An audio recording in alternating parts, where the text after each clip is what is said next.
Salah satu nabi yang belum wafat hingga saat ini ialah Nabi Isa alaihissalam.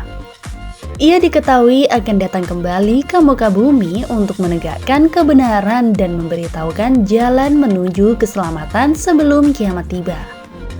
Selain itu, Nabi Isa juga membawa misi penting lainnya, yaitu membunuh Dajjal. Dajjal adalah musuh paling nyata bagi umat muslim di akhir zaman kelak. Sosok ini akan menyebarkan fitnah dan berusaha menyesatkan umat manusia. Tipu dayanya begitu hebat sehingga yang baik menjadi buruk dan buruk menjadi baik. Akhirnya banyak orang terjebak dan tersesat ke jalan yang salah.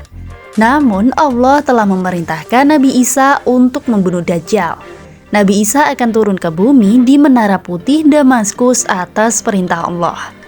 Hanya saja yang menjadi pertanyaan, mengapa Nabi Isa yang harus membunuh Dajjal, bukan Nabi Muhammad SAW?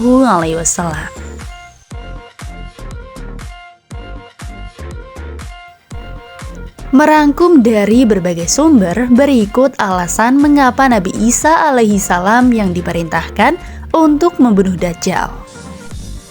Yang pertama, bukti bahwa Nabi Isa alaihissalam masih hidup. Bangsa Yahudi dan Nasrani percaya bahwa Nabi Isa alaihissalam dibunuh dan disalib. Padahal sebenarnya Allah Subhanahu wa Ta'ala yang mengangkat Nabi Isa alaihissalam ke langit, lalu menggantikan seseorang yang mirip dengannya untuk dibunuh dan disalib. Dalam Al-Quran, Allah Subhanahu wa Ta'ala berfirman, "Dan karena ucapan mereka orang-orang Yahudi, sesungguhnya kami telah membunuh Al-Masih, Isa putra Maryam, Rasul Allah. Padahal mereka tidak membunuhnya dan tidak pula menyalibnya. Tetapi yang mereka bunuh ialah orang yang diserupakan dengan Isa bagi mereka." Quran Surat An-Nisa ayat 157. Lalu yang kedua, menunjukkan kebenaran agama Islam. Dalam Injil jelas diterangkan bahwa Nabi Isa sangat memuliakan umat Nabi Muhammad SAW sebagaimana dalam Al-Quran. Demikianlah sifat-sifat mereka yang diungkapkan dalam Taurat dan sifat-sifat mereka yang diungkapkan dalam Injil, yaitu seperti benih yang mengeluarkan tunasnya. Kemudian tunas itu semakin kuat lalu menjadi besar dan tegak lurus di atas batangnya. Quran Surat Al-Fat ayat 29. Nabi Isa alaihissalam berdoa kepada Allah Subhanahu wa Ta'ala agar dijadikan dari umat terakhir pada zaman tersebut.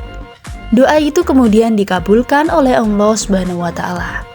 Itulah sebabnya Nabi Isa alaihissalam diberikan umur yang panjang sampai beliau diturunkan ke bumi di akhir zaman nanti, untuk menerangkan bahwa agama Islam adalah ajaran yang murni.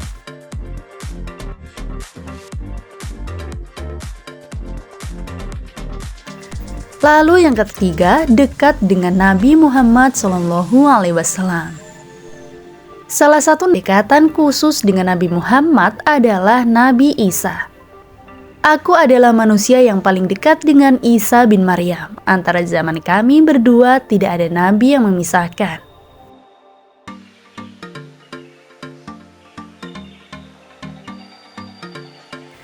Lalu yang keempat, napas Nabi Isa alaihissalam tidak bisa tercium.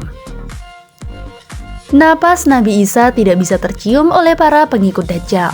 Nabi Isa pun akan mencari dan membunuh Dajjal. Disebutkan bahwa tempat Nabi Isa akan membunuh Dajjal menurut hadis riwayat Imam Muslim adalah di pintu gerbang kota Lut, Palestina. Dajjal diyakini akan keluar sebelum hari kiamat. Keluarnya Dajjal juga menjadi pertanda datangnya kiamat. Diriwayatkan Dajjal akan keluar dan bikin kekacauan di mana-mana, terkecuali dua tanah haram, Makkah dan Madinah. Dajjal akan mengumpulkan pengikut dan menjadikan mereka kafir.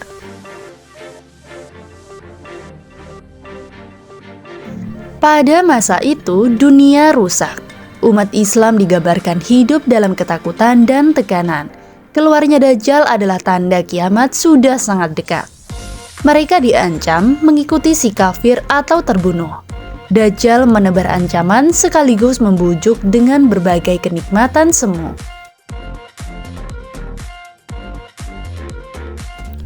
Kemudian akan datang masa terbunuhnya Dajjal, adalah Nabi Isa alaihissalam yang membunuh Dajjal.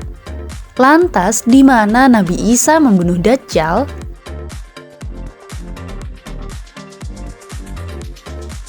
Kemudian Dajjal akhir zaman inilah yang dibunuh oleh Nabi Isa ibn Maryam. Dajjal itu keluar dari umatku. Ia tinggal di bumi selama 40. Kemudian Allah mengutus Isa ibn Maryam yang seolah seperti Urwah ibn Mas'ud Ats-Saqafi, nama seorang sahabat Nabi.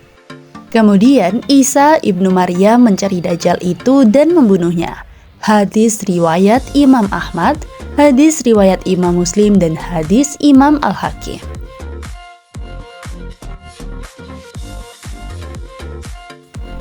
Tentu menarik, dalam hadis ini bukan orang lain yang diserupakan dengan Isa, tapi Isa ibn Maryam yang turun itu seolah diserupakan dengan salah satu sahabat Nabi, sehingga tidak ada bagian apapun selain Nabi Isa ibnu Maryam di sini.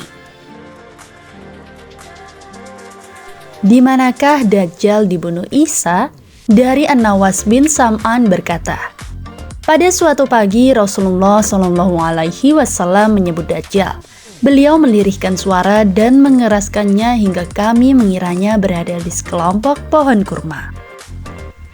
Saat Dajjal seperti itu, tiba-tiba Isa putra Maryam turun di sebelah timur Damaskus di Menara Putih dengan mengenakan dua baju yang dicelup wars dan za'faran, seraya meletakkan kedua tangannya di atas sayap dua malaikat. Bila ia menundukkan kepala, air pun menetes. Ketika ia mengangkat kepala, air pun bercucuran seperti mutiara. Tidaklah orang kafir mencium bau dirinya, melainkan ia akan mati. Sungguh bau napasnya sejauh mata memandang. Isa mencari Dajjal hingga menemuinya di pintu Lut, lalu membunuhnya. Setelah itu, Isa ibn Maryam mendatangi suatu kaum yang dijaga oleh Allah dari Dajjal. Ia mengusap wajah-wajah mereka dan menceritakan tingkatan-tingkatan mereka di surga.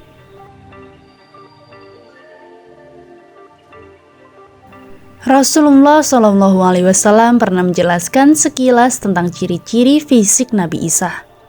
Disebutkan bahwa Nabi Isa itu tingginya sedang dengan kulit antara kemerahan dan keputih-putihan. Nabi Isa mengenakan pakaian kekuning-kuningan dan seakan menetes air dari kepalanya.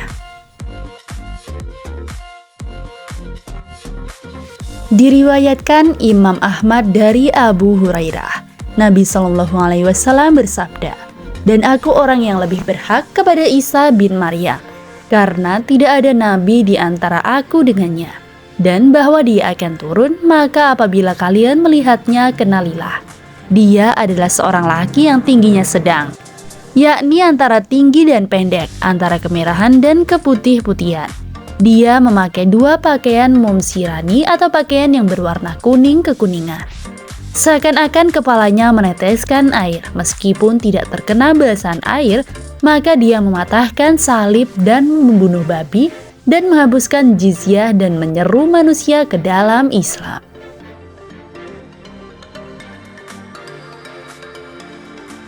Maka kelak Allah Subhanahu wa Ta'ala akan mengutus Nabi Isa di akhir zaman dan membunuh Dajjal.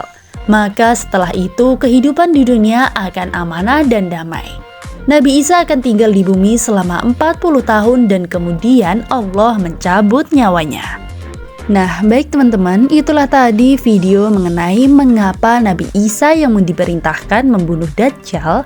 Sampai jumpa di video berikutnya.